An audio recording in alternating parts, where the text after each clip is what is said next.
Hello guys, this is Rajneesh Singh और अभी हम लोग पढ़ने वाले हैं हिस्ट्री का एक चैप्टर जो आपको पढ़ाया नहीं है। हिस्ट्री में आप हड़प्पा सभ्यता आपके पेट का सिलेबस है। पढ़ने के लिए तो वैसे हम लोग को पाषाण काल से पढ़ना चाहिए, बट हम लोग हड़प्पा सभ्यता पढ़ेंगे। उससे जो भी रिलेटेड क्वेश्चन, कुछ मोटे क्वेश्चन हो सकते हैं जो आपको आने चाहिए, मेजर क्वेश्चन, वो आपको यहाँ बता दिए जाएंगे। और आपके क्वेश्चन 100% अगर आएगा पेपर में तो एक क्वेश्चन इसी में से दिखेगा।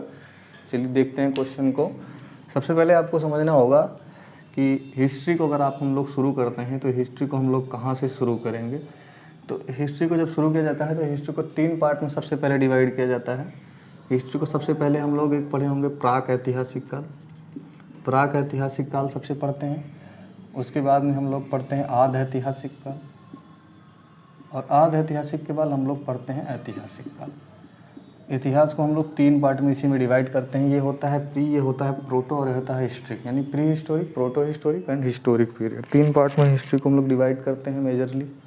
जितने भी तरीके होते हैं, इसका सबसे बढ़िया तरीका, इसका ये जो आधार माना गया है, इसका आधार जो होता है, इन तीनों चीज़ों का आधार, जो मेन बेस आधार है, वो आधार होता है, सबसे पहला आधार होता है लिपि का, और दूसरा आधार होता है पुरातात्विक अवशेष का।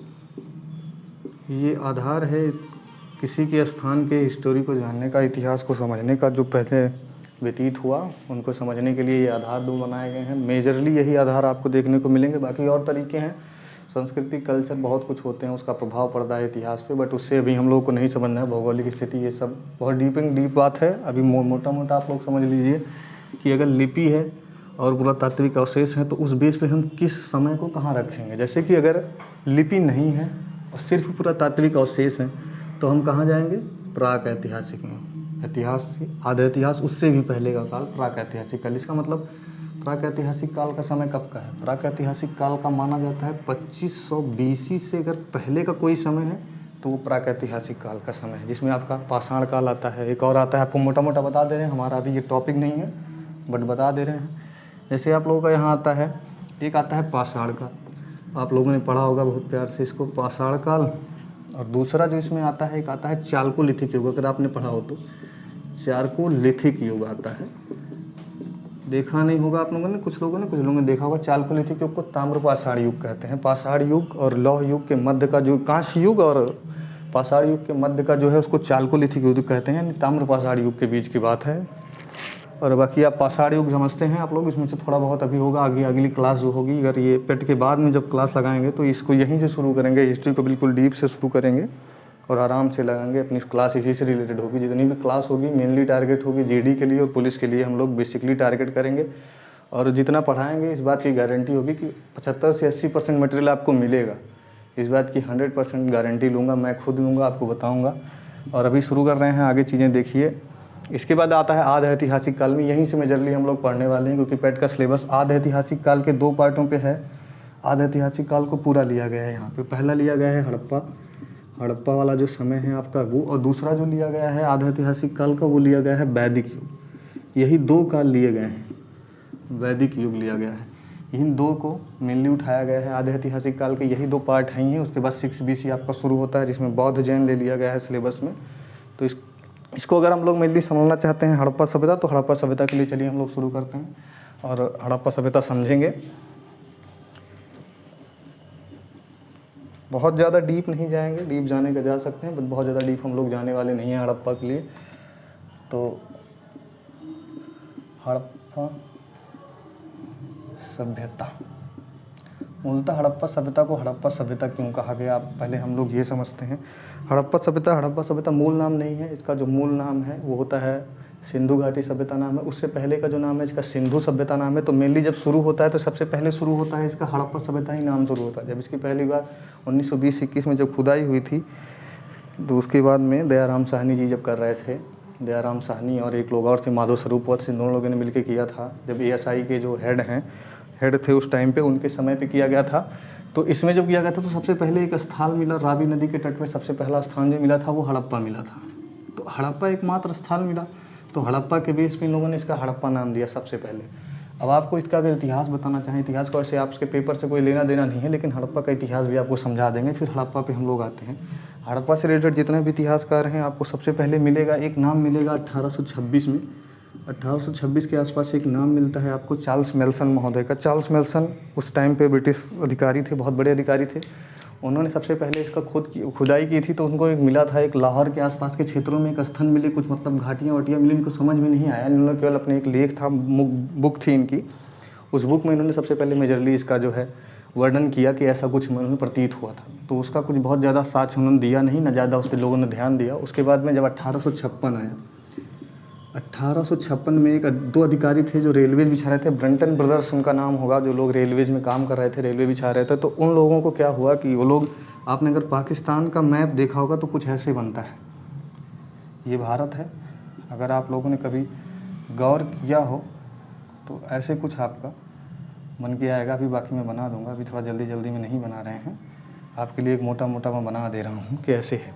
जब इन्होंने बैठाना शुरू किया तो यहाँ कराची, आपका कराची से जब लाहौर के बीच में इन्होंने बिठाया, आप मेजरली देखेंगे तो यहाँ पे आज भी, आज की स्थिति में मोहनजोदड़ो यहाँ पड़ता है, सिंधु यहाँ पड़ता है। तो यही पूरे बेसिन में यहाँ पे आप देखेंगे तो एक स्थल और पड़ेगा चनहुदड़ो, ऐसे स्थल, मतलब जितना भी बेसिन में देखेंगे एक स्थल यहाँ पड़ेगा आमरी।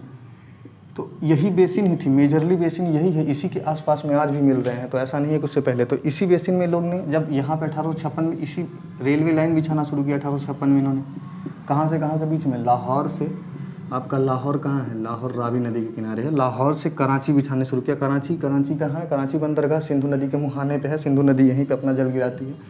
तो सिंधु और रावी के बेसिन में अगर आप चल रहे हो, सारे स्थल आज भी इन्हीं बेसिन में है। तो इसके बेसिन में इन्हें कुछ मिला, लेकिन यहाँ भी इन लोगों ने इस पर ज़्यादा गौर नहीं किया, ना उस समय पे ASI उतना एक्टिव थी, ना कुछ था, तो ज़्यादा पुरातात्विक वो भी नहीं था, समाचार पत्र या कुछ भी इतना ज़्यादा मैगजीन एक्टिव नहीं थे, इन चीज़ों को लोगों को ज़्यादा ज्ञान नहीं था। वो तो ब्रिटेन थे, थोड़ा बहुत हम लोगों को देखने को मिल गया, अगर इंडियन होते तो शायद ये भी हमको ना देखने को मिलता। यहाँ तक 1856 में जब लाहौर ब्रंटन ब्रदर्स ने किया, उसके बाद में चीज़ें फिर ढकी ऐसे पड़ी रहीं, कुछ ज़्यादा उसमें हुआ नहीं। फिर ऐतिहासिक काल अपना घुलता रहा। उसके बाद 1905 में आप लोगों ने सुना होगा ASI की स्थापना, 1905 में करजन के समय में हुआ था, कलकत्ता में, जिसका हेडक्वार्टर है अभी भी कलकत्ता में ही अपना पुरातात्विक एवं साहित्यिक हेडक्वार्टर था। अभी दिल्ली में भी कुछ इससे रिलेटेड है, लेकिन वो साहित्य का है, सांस्कृतिक और उससे रिलेटेड है, उसमें मानव संस्थान जिसमें आप पढ़ते हैं वो यहाँ नहीं है, कि वहाँ है। हड़प्पा को हम लोग थोड़ा समझने का प्रयास करेंगे, उसके बाद में मेजरली आप लोग केवल जितना पूछेगा हम वही आपसे बात करेंगे, मेजरली कितना डायरेक्ट आपसे जो पेट के एग्ज़ाम में पूछ सकता है। जैसे हड़प्पा को आप समझेंगे तो हड़प्पा आप समझिए, हड़प्पा के इतिहास को आप समझिए। हड़प्पा काल को आपने पढ़ा होगा, हड़प्पा काल को जो वेद है ऋग्वेद, इसमें ऋग्वेद में इसको क्या कहा गया है, ऋग्वेद में इसे हरयूपिया कहा गया है, हरयूपिया कहा गया ऋग्वेद में। और भी कुछ और हैं, जैसे एक दो नाम और भी मिलते हैं, विवादित हैं, कोई बेसिक नहीं है। हड़प्पा काल का, हड़प्पा नाम का मैं आपको कालक्रम बता देता हूँ। सबसे पहले देख लीजिएगा, जब हड़प्पा खोदा गया 1920-21 में इसकी खुदाई हुई, खुदाई के बेस में हम आपको और भी डीप जा सकते हैं, अगर डीप जाना हो तो बहुत भी डीप जा सकते हैं कि इसकी खुदाई कैसे हुई थी, क्षैतिज हुई थी, ऊर्ध्वाधर हुई थी, किस तरीके से किसने काम किया। लेकिन क्षैतिज अभी हम लोग जो भी पढ़ेंगे क्षैतिज के बेस पे पढ़ेंगे, ऊर्ध्वाधर भी खुदाई इसकी हुई थी, लेकिन बाद में हुई थी, अभी तक उसकी खुदाई चल ही रही है। तो अभी हम पढ़ते हैं इसके बारे में। तो हड़प्पा का क्रम जब सबसे पहले खोदा गया तो सबसे पहले इसका नाम हड़प्पा सभ्यता नाम दे दिया गया 1920-21 में, जब इसके सब मिले। किसने खोदा था, दयाराम साहनी। आपको अगर ट्रिक जानना है बेसिकली मैं बता दूंगा अभी जब बनाऊंगा, लेकिन याद रखिए जो कोई हड़प ले, कोई चीज़ आपका हड़प ले रहा है तो उसको आप कहेंगे कि यार दया नहीं आ रही है, इसको हड़प ले रहा है, तो ऐसे ट्रिक बना के रखिए, हड़प्पा दयाराम साहनी। तो हड़प्पा की जब खुदाई हुई 1921 में, सबसे पहले हड़प्पा नाम रखा गया। फिर एक दो स्थल और मिले तो इसका नाम रख दिया गया सिंधु सभ्यता। सिंधु सभ्यता के बाद में जब दो चार स्थल और मिले, जैसे भारतीय बेसिन में, यहाँ के बेसिन में, तो और आगे चीज़ें बढ़ गई, तो और आगे बढ़ी, तो सिंधु के बाद में इसका नाम रख गया सिंधु घाटी सभ्यता पड़ गया। सिंधु घाटी सभ्यता इसलिए क्योंकि सिंधु का एक बेसिन है, प्रॉपर बेसिन में ही आपको मिलेगा। अगर आप नॉर्थ ईस्ट इंडिया पर उधर देखते हैं, नॉर्थ वेस्ट इंडिया में देखेंगे तो सबसे बड़ा बेसिन किसी का है तो वो सिंधु घाटी का ही है, जिसमें 5 नदियाँ इधर की, 2-3 नदियाँ और पाकिस्तान में आपको मिल जाएंगे, गोमती, गोमल ओमल टाइप।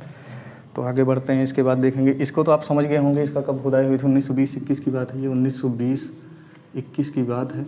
इसके जो हेड थे प्रभारी उस टाइम पे बनाया गया था दयाराम साहनी, दयाराम साहनी, और दूसरे थे माधव स्वरूप वत्स, ये दोनों इंडियन थे, माधव स्वरूप वत्स, इन दोनों लोगों का अपॉइंट किया गया था इसे खुदाई के लिए। इसके वजह से अगले ही साल एक और स्थल मिला आपको जो सिंधु के बेसिन में मिला, वो था मोहनजोदाड़ो। मोहनजोदाड़ो, अगर आपने मूवी देखी हो मोहनजोदाड़ो तो आप कुछ हद तक रिलेट कर पाएंगे। मोहनजोदाड़ो उसके बाद खोजा गया, और मोहनजोदारो जो था इसका एक्चुअल में ये किस भाषा का शब्द है? मोहनजोदड़ो एक्चुअल में सिंधी भाषा का शब्द है। सिंध एक प्रांत है। सिंध कहाँ का प्रांत है? पाकिस्तान का जो क्षेत्र आप देखते हैं, पाकिस्तान का एक प्रांत है। पाकिस्तान में 4 प्रांत है, चारों प्रांत में एक दूसरा प्रांत जो पंजाब के बाद नीचे पड़ता है यही प्रांत है। सिंध प्रांत का मोहनजोदड़ो जो है ये लरकाना ज़िला में है। लरकाना ज़िला वहाँ का एक पड़ता है, लरकाना ज़िला वहाँ का है, लरकाना ज़िला में मिलता है। उसके बाद में आप आगे बढ़ते जाएंगे, मोहनजोदड़ो की खुदाई सबसे बड़ा स्थल यही मिला है, वहाँ का सबसे बड़ा स्थल है। यहाँ के बहुत सारे अवशेष मिले हैं, मूर्तियाँ मिली हैं, स्नानागार मिले हैं, अन्नागार मिले हैं और बहुत कुछ लिपि भी। अब यहाँ से बेस आप समझ पाए होंगे कि हम क्या बात करने चाह रहे थे। इसको आधि ऐतिहासिक काल में अभी आपको मैंने बताया नहीं, घुमा के रखा है। अभी आपको पहले मेजरली अगर वहीं बात करेंगे तो आप बिल्कुल कन्फ्यूज हो जाएंगे कि हो क्या रहा है। अब आपको समझिए, इस सारी जितने भी बातें की गई सभ्यता के बारे में, सब अवशेष को रिलेट कराई गई। जितने भी अवशेष मिले, जैसे यहाँ की मूर्तियाँ मिली, उनसे अनुमान लगाया गया। अनुमान के हिसाब से इसका काल क्या बताया गया, सबसे पहले देख लीजिए। अनुमान के हिसाब से इसका काल बताया गया, कहीं कहीं आपको 2500 से ऊपर मिलता है, 2500 BC से 1750 BC तक, और कहीं कहीं 2350 से मिल जाता है।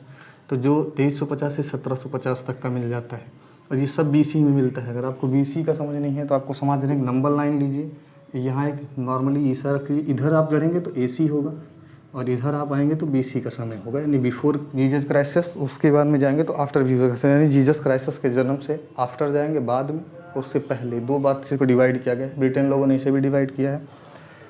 तो हम लोग में जल्दी आगे बढ़ते हैं। तो इसका समय जो है इस हिसाब से जी लिया गया। इसमें भी बहुत सारे मिथ हैं, बहुत लोग बहुत कुछ देते हैं, लेकिन जो हम लोग मानते हैं वो कार्बन डेटिंग के हिसाब से मानते हैं। कार्बन 14 जो होता है, कार्बन, अब आप समझिए कार्बन 14 पे हम 1 मिनट बात कर लेंगे इस पर भी। जैसे कार्बन है, मान लीजिए ये मार्कर है, तो इस मार्कर में भी कार्बन के कुछ तत्व होंगे। जैसे मेरी बॉडी है तो इसमें भी कार्बन के कुछ तत्व होंगे।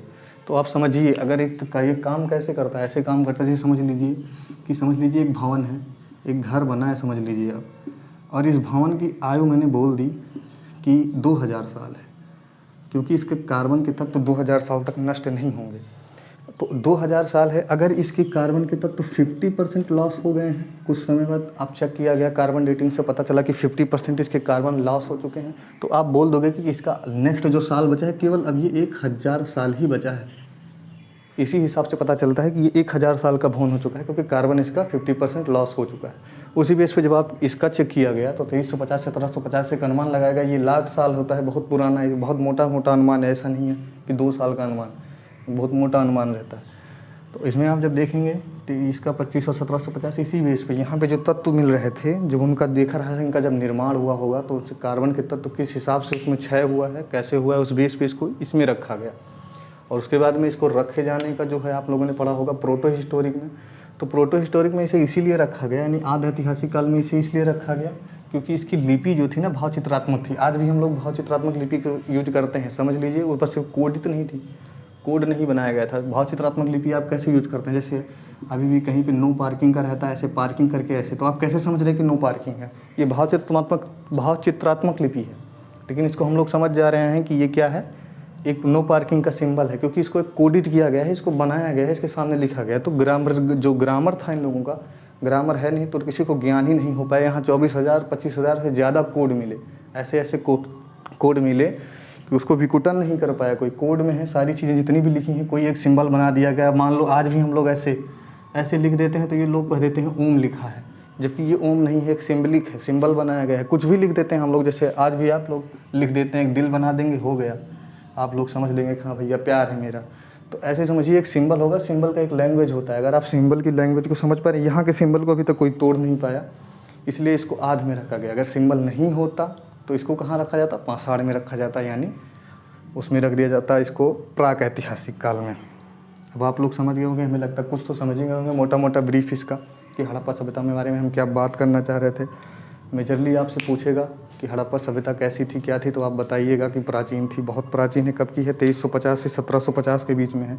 और बहुत इंपॉर्टेंट चीज़ जो इसके बारे में 1-2 चीज़ें छूट गई हैं, मैं आपको इसको इरेज करके उसके बाद देने वाला हूँ। जो मेजर चीज़ इसमें छूट गई हैं, जैसे कि हम लोग बात करेंगे इसके विस्तार की, इसकी सीमा की, और बाकी इसका जो अभी भी इसके स्थल मिल रहे हैं। अभी आपको एक पता होगा 40वां यूनेस्को धरोहर जो आपका धौलावीरा चूज हुआ है, इसी का स्थल का एक जो है प्रूफ है, एक स्थान है। जैसे कि इसके विस्तार को सबसे पहले हम लोग अगर पढ़ना चाहें उससे पहले आप समझ लीजिए, बुक में अगर एनसीईआरटी को आप फॉलो करते हैं तो इसका दिया गया है 12,96,000 और समथिंग करके किलोमीटर स्क्वायर में इसका जो है विस्तार है। और जो मेन इसके बाद में इसका देखा जाता है, अगर आप नॉर्मल मोटा मोटा, इसीलिए इसका कितना दिया गया है 13 लाख स्क्वायर किलोमीटर इसका एरिया है। एरिया एक मानी बहुत विस्तृत सभ्यता थी। दूसरी चीज़ आप समझ लीजिएगा, एक क्वेश्चन आपसे पूछता है कि वैदिक सभ्यता कैसी थी और ये सभ्यता कैसी थी। तो आप जब पढ़ेंगे तो आप लोग इतना पाएंगे कि वैदिक सभ्यता जबकि इसके बाद की है, बट वो कैसी सभ्यता है, नगरीय सभ्यता थी। नहीं, नगरीय सभ्यता ना होकर ग्रामीण सभ्यता थी, जबकि ये उससे पहले की सभ्यता है। ये 2350 की बात की है, लेकिन ये प्रॉपर नगर है, एक नगर है, मतलब सिटीज़ थी, ये सिटीजन थे।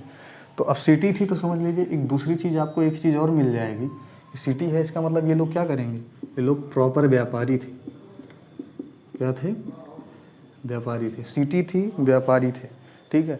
और इनका जो आप लोगों को विस्तार मिलेगा, ये ज़्यादातर विस्तार भारत के इसी क्षेत्र, जैसे अगर आप लोग मोटा मोटा से देख लें, भारत को हम बता देंगे, अगर आप भारत को समझ पाएँ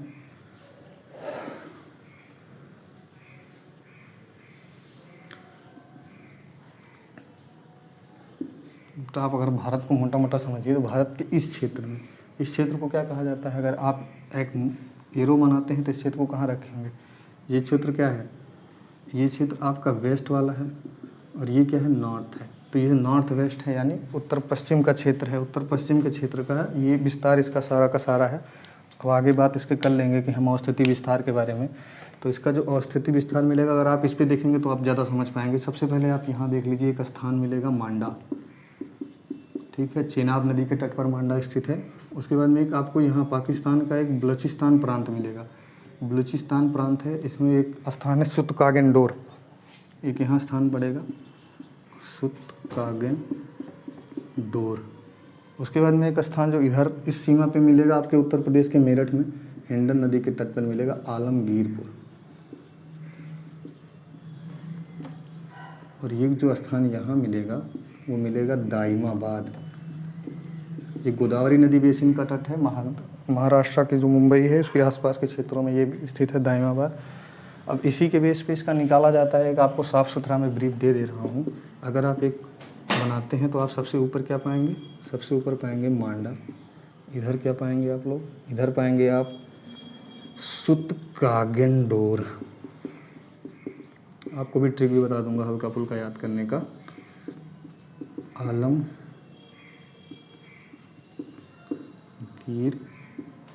और इधर जो मिलेगा वो मिलेगा दाइमाबाद। और इसका एरिया भी आपको मैंने ऊपर ही बता दिया कि 13 लाख किलोमीटर स्क्वायर है लगभग, ठीक है। इतना विस्तृत था। और आकार भी कभी कभी पेपर में पूछेगा कि कौन से आकार में थी। तो इसका जो विस्तार था, अगर आप एक मोटा ब्रीफ रख सकें तो आपको दिखा दूंगा मैं फिर से बना के कि क्या था इसका। अगर आप इसका आकार देखेंगे तो आकार बोलता है कि इसका आकार त्रिभुजाकार था, ऐसे त्रिभुजाकार था।